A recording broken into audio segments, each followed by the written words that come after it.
Anthropic just released Claude Fable 5, its most powerful public model ever. But there's a catch. If you ask the wrong kind of question, you may stop using Fable 5 without really choosing to. The system can decide that your prompt is too sensitive, and instead of giving you a response from Fable, it routes the answer to Claude Opus 4.8, Anthropic's next best model. And that's what makes this release so interesting, because this is not just a story about dangerous AI, it's a preview of where frontier AI is probably going. The future may not be everyone getting the same model. It may be conditional intelligence, AI systems that change depending on what you ask, where you use them, and whether the company behind the model trusts you. To understand why this matters, we have to go back to Mythos. Earlier this year, Anthropic introduced Claude Mythos Preview through something called Project Glasswing. This was not a normal public model launch. Anthropic gave access to a limited group of cyber defenders, infrastructure providers, and major partners. The reason was simple. Anthropic said Mythos was too capable in cybersecurity to release broadly. And that sounds dramatic, but the concern wasn't that the model could answer basic questions about hacking. Existing models can already explain a lot about cybersecurity concepts. The fear was that Mythos could do long horizon agentic work.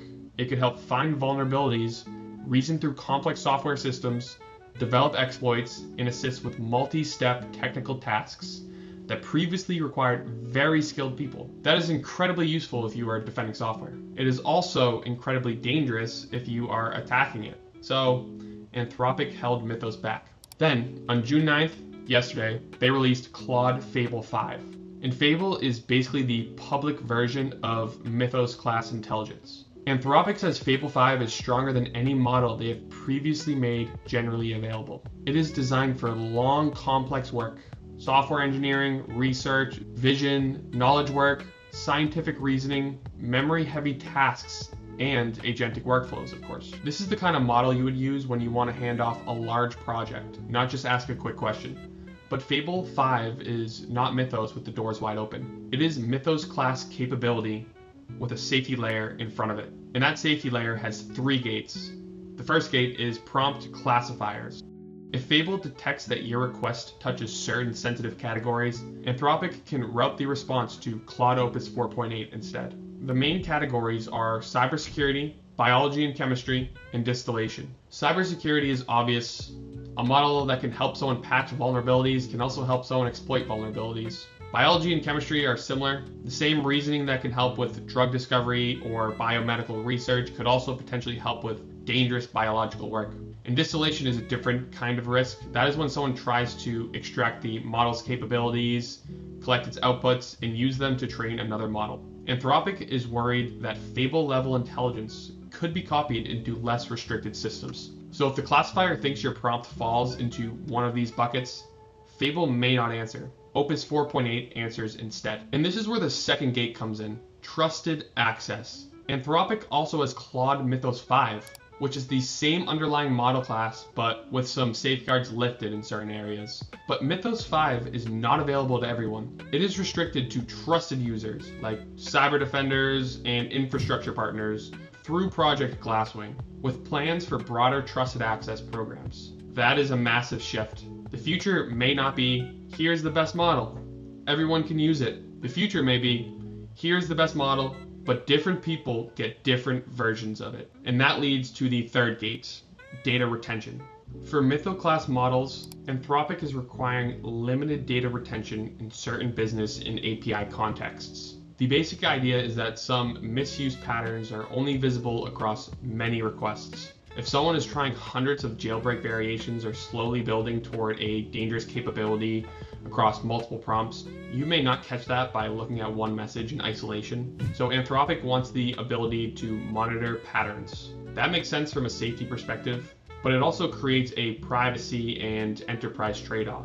Some companies use zero data retention because they are dealing with sensitive code, customer data, legal documents, or internal strategy. If the most powerful models require retention for safety reasons, that changes the buying decision. Again, this is bigger than one Claude model. This is what frontier AI may start to look like. More capability, but more conditions. Now, Anthropic says these safeguards are conservative on purpose. They say more than 95% of Fable sessions do not fall back to Opus at all. For most normal use, you may never notice the routing, but people are already noticing false positives. Business Insider tested basic cancer-related questions after users reported issues, and those prompts triggered the fallback from Fable to Opus 4.8. That is because a question about cancer misinformation or types of cancer is not the same thing as asking for bioweapon help.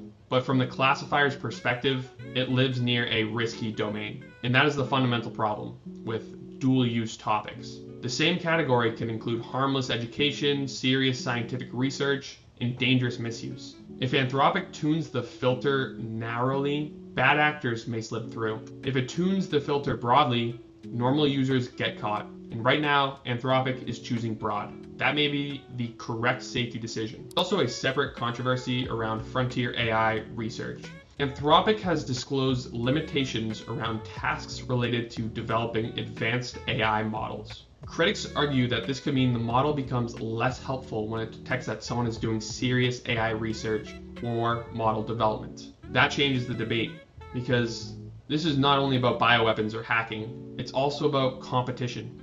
If a top AI lab can use its best models internally while limiting how much those models help outside researchers build competing systems, then access to intelligence becomes a power structure. And that is why Fable 5 is such an important release. Not because everyone should panic, not because the model is unusable, but because it shows us the shape of things to come. Frontier AI models are becoming too capable to release like normal software products. So labs are inventing new layers around them. Automatic routing, trust tiers, domain restrictions, data retention, usage monitoring, limited access programs, model behavior that changes depending on the user and the task. This is conditional intelligence. And for most people, Fable 5 may be amazing. If you're using it for coding, planning, long-running tasks, heavy agentic use, it's going to feel like a major step forward. But the important thing to understand is you are not just using a model. You are using a governed system. The model's raw intelligence is only one part of the product.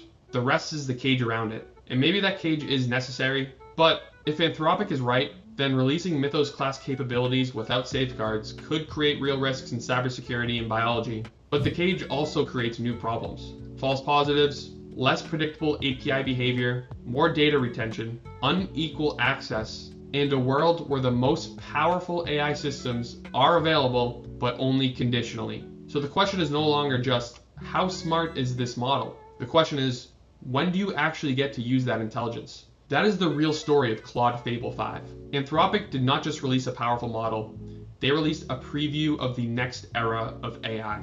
Let me know what you think down in the comments. Do you agree with me? Is this what the next era of AI is going to look like? Please let me know down in the comments. If you like this sort of content, please subscribe. I'm coming out with new videos just like this every week. Thank you for watching, and I hope to see you next time.